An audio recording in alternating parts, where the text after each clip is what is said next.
Yeah, yeah, mate. I know they're mean to you. I understand. I heard it too. There's sometimes people just aren't nice. It's you just got to deal with it, mate. You just gotta, you know. No, look, I know you're upset, but just play through, Smithy. It's fine. Yeah, Healy's a dickhead. I know. All those Channel 9 guys are just they're pricks. Mate, you're doing God's work by supporting New Zealand there. It's fine. You gotta do this one for us, mate. You gotta do this one for Mate, us. let me talk, Smithy. Give me. Here, hold on. I'll put the doc on for you. Wait, Smithy, mate. You just gotta. Yeah. You're doing all right, mate. Just use chur more often. A few more bros, bit more sweet as, two mecca cars, and we'll be all right. Chur. Crackerjack, Cowabunga, Wildcard. Let's get hard and fast into the show. Big weekend for Kiwi sport, most notably South Auckland's Joseph Parker. He's fighting Andy Ruiz for the world heavyweight title bout. You've been following Joseph Parker very closely for a number of years now. I don't want to know about Parker. I want to know about Ruiz. So tell me about Ruiz and what kind of challenge he offers Joseph Parker. Right. Well, Ruiz a little bit shorter, 5 centimeters shorter than Parker, 5 centimeters less of a reach. But they're actually not that dissimilar in terms of how they fight. Both guys, you look at them, you think stacked with power, but actually the way they fight is a little more hand speed, a little more like quick punches, that kind of stuff. I think you'll see. Well, the thing is with Ruiz is he's been a pretty big fella up until now. He's actually lost, I think he said something like 15 kgs for this fight, so he's in really good shape. But that can go one of two ways, you know. Like, for one thing, it could mean he's fitter, it could mean he's more durable, he can last the 12 rounds a little bit better, because I don't think you're going to be seeing a knockout, probably not a knockout for either fighters. I think you're probably going to be seeing a decision at the end of this thing. Yeah, so he could be quicker, he could be more agile in the ring, or it could sap him of his power a little bit more, because he's not used to fighting at a fairly drastic different weight. That could be a little thing to watch out for. What's your prediction for the fight? I think Parker will win it unanimously, but I mean, I've said that all along, but to underestimate Ruiz, it would be a little bit silly, because he's also a very good fighter who's earned his way to this point. Neither of them are really at the stage where you're like dead set heavyweight challengers. They've kind of got a little bit lucky because this is about that's been vacated. But yeah, two good fighters. Either one of them, well, both of them are going to be coming in thinking they can win. So I would say Parker is the edge, but Ruiz is no mug. Don't be a silly Billy underestimating Andy Ruiz. What happens if Joseph Parker wins, and what happens if Joseph Parker loses? Okay, so by the sounds of it, Parker wins. He'll get to, he'll be asked to defend that belt probably early next year, in the first 3 months of next year, and probably against David Haye, who's likely to really get his comeback actually up and going with a fight against, I don't know who at this stage, but probably someone who he's going to absolutely waltz over. If he loses, probably not a huge disaster, because I don't think you'll see a situation like David Tua where he fought, lost for a title, and then sort of fell off the scene a little bit. But he would be set back. He'd probably be having to wait another 12 months before he gets another go at a title. He'd have to work his way up again. But he's shown he can beat dudes who would be then back in front of him. So, you know, it wouldn't be the end by any means. He's really young for a fighter. Would be very interesting to see Joseph Parker go up against David Haye in the war of words. Bit of shit talking. From David Haye's side, not so much from Parker's side. I think it's interesting how all the times up until now they've tried to make him into that kind of guy. Parker, they've tried to play up that side of things, and now they're just like, for his big heavyweight champ, everything's about what a good, like moral, legit South Auckland lad he is. Good Samoan, church-going family, you know, just a nice guy. And they even saw them on TV the other day, just exchanging pleasantries. Like, mate, you don't get that from a Tyson Fury heavyweight fight, do you? No, you get Batman instead. Shit, yikes. From Batman to the Blackcaps. And close. We'll touch on the ODI team in just a jiffy, because we've got to look back on the test series against Pakistan. First of all, 2-match test series.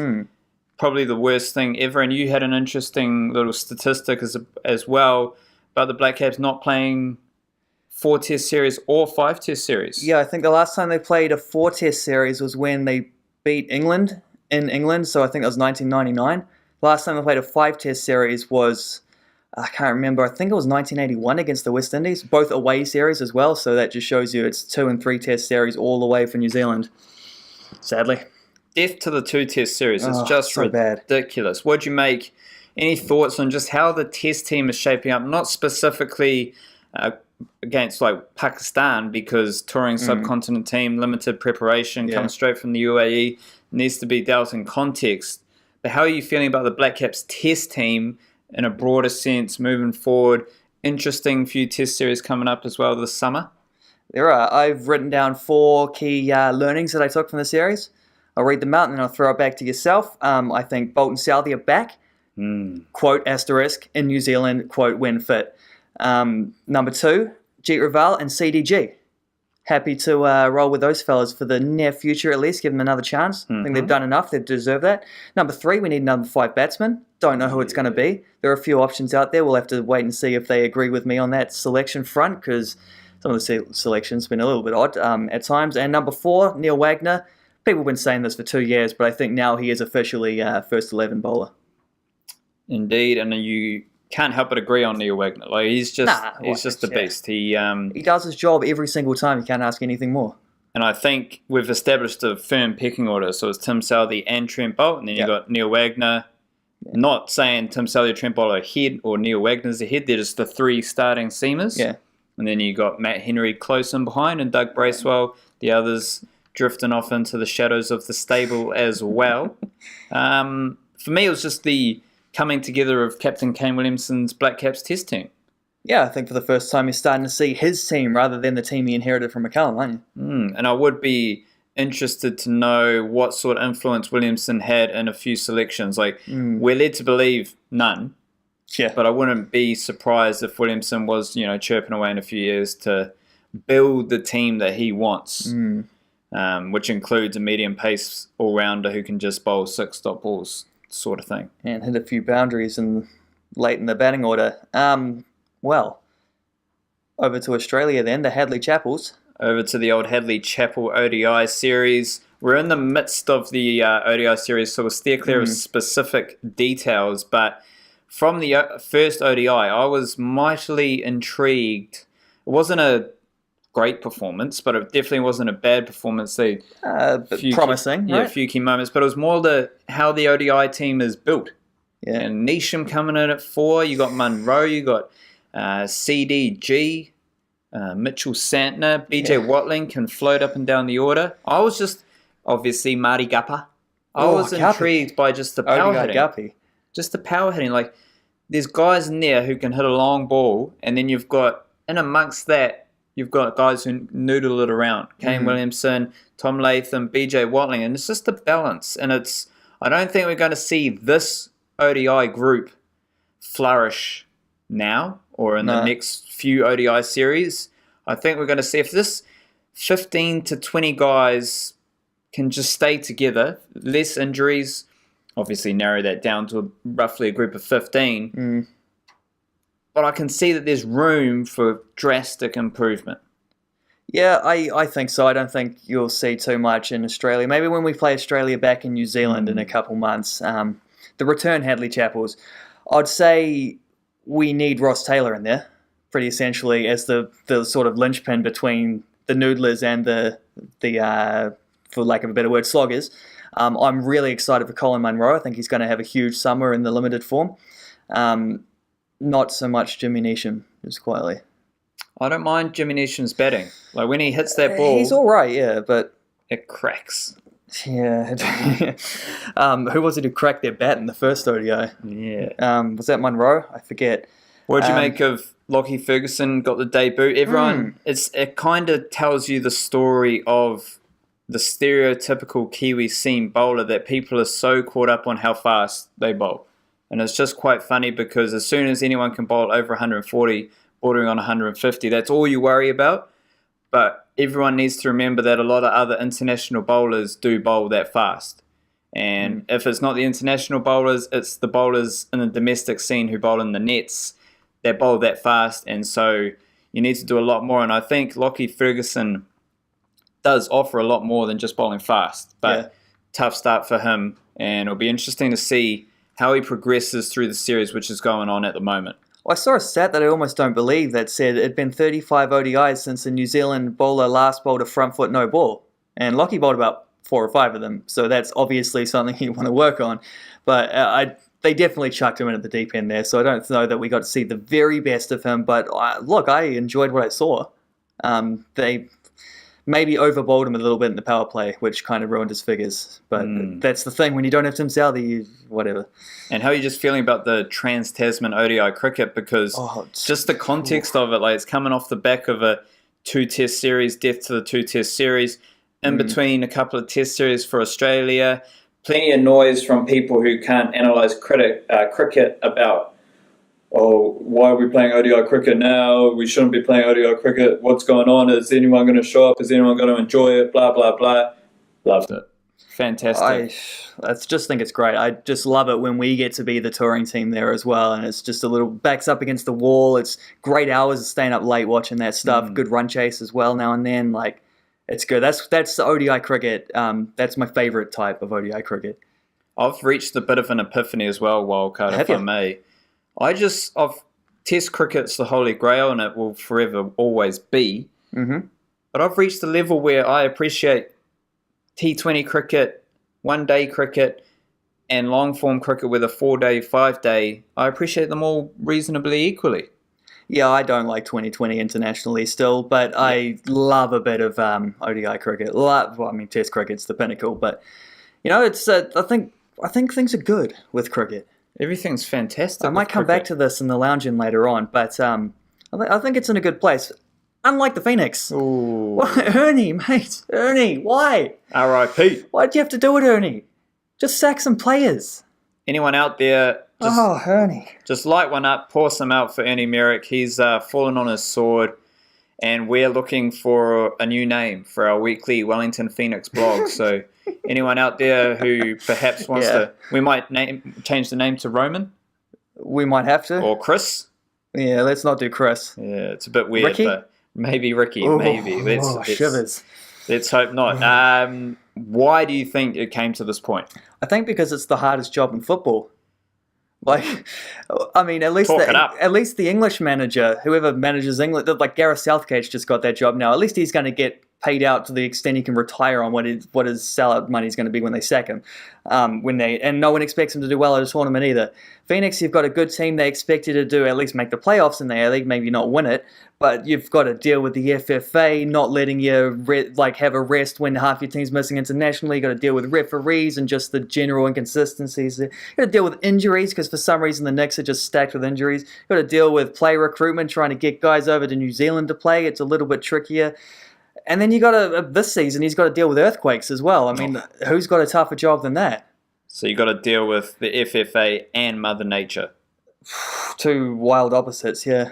So how do you feel about it moving forward? Are you depressed? Are you excited that maybe something might change? Are you just intrigued to see what happens now? How are you approaching the Wellington Phoenix season from this point on? Well, I don't think there's too often that you get a new manager coming in mid-season and the team does well. You often get them doing a lot better than they were in the past, but you don't often see them hitting those pre-season targets when that's the case. I mean, mate, the first thing they got to do is find a full-time manager because you don't want to be living off a caretaker. That never works very well.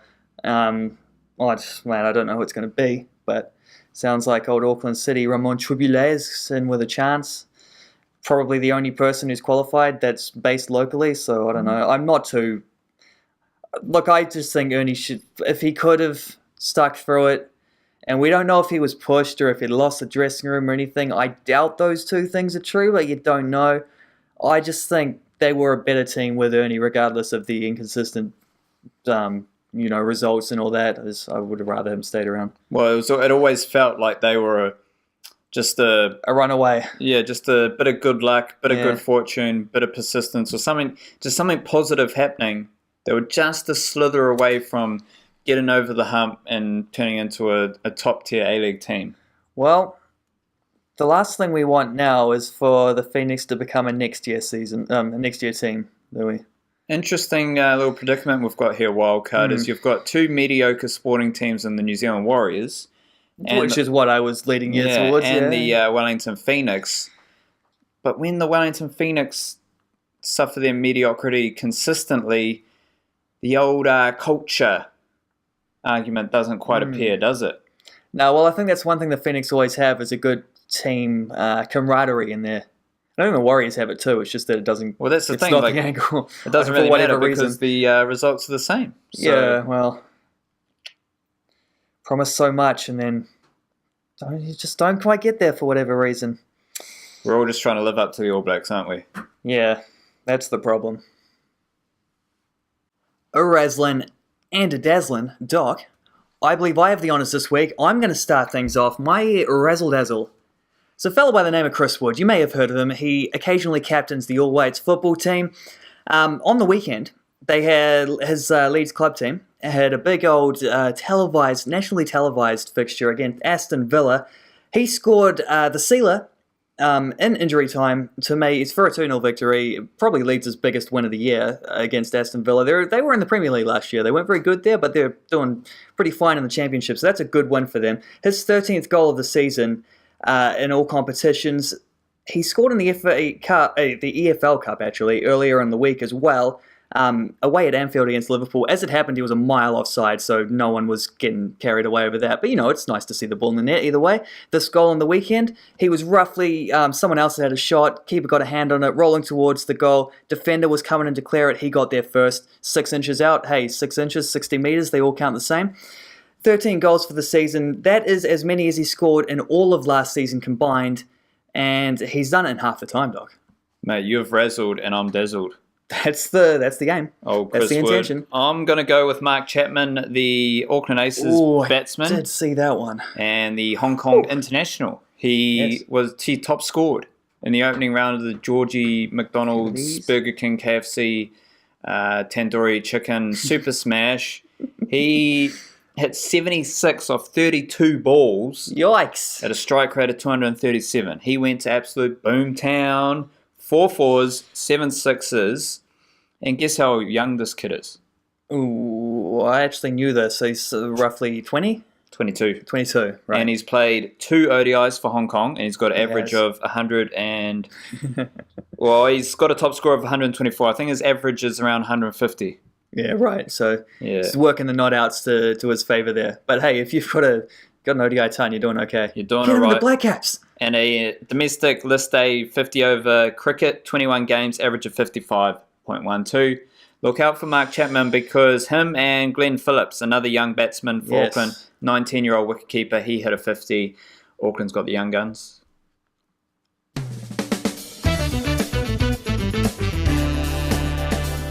We're in the lounge wildcard, and if I may do a reading from my Bible. Son, the stage is yours. This is Kendrick Lamar, Rigor Mortis. Oh, yes, please. From the old Section 8. Don't be forging all my signatures, my listeners reply, and tell me that you're biting my style. You got a hell of an appetite, and I'ma be here for a while. Just buckle up before the ride, or knuckle up if you could fight. We always making them duck and dive. A suit and tie is suitable and usual in suicide. CSI might have to investigate this fucking parasite. It's just an example of different sounds, different rhyme schemes, different, Rigor Mortis is probably the most slept on Kendrick Lamar song out there. Just saying. There you go. So, reading, watching, listening to. Let's go reading first. You or I? Well, I've got nothing to read because I got my top 5 albums. Right.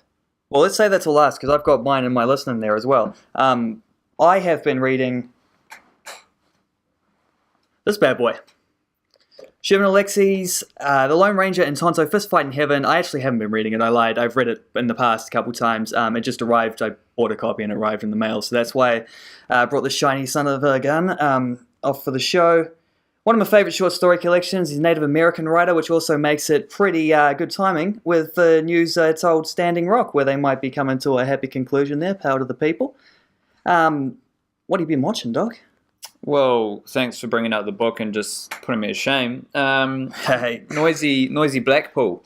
The old folks from Noisy went to Blackpool and just got ingrained in the local hip-hop scene, grime scene. Yeah. And it was an absolute laugh. There's little... European Caucasian teenager, 12 years old, and he's rapping. Then you've got a young teenage white girl, You got a half-caste guy as well, and they're rapping, they're telling them, I'm going to do this to your mother, do this to your sister, all on YouTube. They diss each other on YouTube, and then they come back, clap back on YouTube. Well written, well produced, well documented, just a joy. Half an hour's viewing on YouTube, well worth it. They do good stuff, old Noisy. Yeah. I have been watching the film, this has been on my list for a long time, waiting to see this thing. It's actually on Netflix now. It's called Death of a Gentleman. It's that cricket documentary. It got released, last year, I think, when it did the rounds, talking about corruption in cricket, the commercial greed, the 2020 bastardization of the game. Really insightful stuff, going through some of the stuff with, BCCI influence, the triangle of power that within the ICC, with Australia, England, India. Although I will say that the worries that they express in the documentary about the demise of Test cricket, greatly exaggerated. Okay. Greatly exaggerated. Things have worked out in the last couple of years since then. Test cricket's doing fine, in my eyes. Wildcard. May I drop my top 5 albums of 2016 for you? You can, and then I'll drop my top 10. Alrighty, wildcard. Starting at number 5, we have Isaiah Rashad's The Sun's Tirade from the TDE roster. Nice. Number 4, we got Schoolboy Q's Blank Face. Ooh, nice. From the TDE roster. Number 3, we have the Flatbush Zombies, 3001, A Laced Odyssey. They are from Flatbush, New York, Brooklyn. Number 2, Frank Ocean, Blonde. Ooh, we might have one in common there. Number 1, YG 400, Still Brazy. Just some banging West Coast tunes from YG. Hit me with your top 10. Top 10, right. And number 1, well, actually, these are in no particular order, so I'm just chucking 10 out there. Into the Wind, Into the Breeze, Iggy Pop, Post-Pop Depression, Chance the Rapper's Coloring Book, Frank Ocean's Blonde, shared that one, Heinz, Leave Me Alone, Parquet Court's Human Performance, Kate LeBon's Crab Day, David Bowie, Black Star, Anderson .Paak, Malibu, Sturgill Simpson's A Sailor's Guide to Earth, and Car Seat Headrest's Teens of Denial. I'd like to give Anderson .Paak an honourable mention as well. When I wrote the thing for this, doing my top 10, I went to do a few honourable mentions. I couldn't cut the list down, so I ended up having 15 of them. Honourable mentions, just ones that were close and not quite there. And I won't say which ones in the top 10 just snuck in and which ones were dead sets, because I wouldn't want to spoil it for anyone. But so many good tunes from 2016. Yes, Lord! Sound like Anderson .Paak there. I got to go apply for the Prime Minister's position. Oh, I was actually thinking of running for that one. Ooh. But then I decided that I'm not really into politics, so I'm actually going to apply for the Wellington Phoenix gig instead. Yeah, bloody oath. Can't have us competing against each other. If you get Prime Minister, can you make sure that I get the old Phoenix job, just in case? And vice versa, obviously, the Wellingtonian connection there. I'm sure we can do some shady We'll Wellington sort deals. something out. Because, mate, I want a new stadium for the Knicks. Yeah. We'll talk.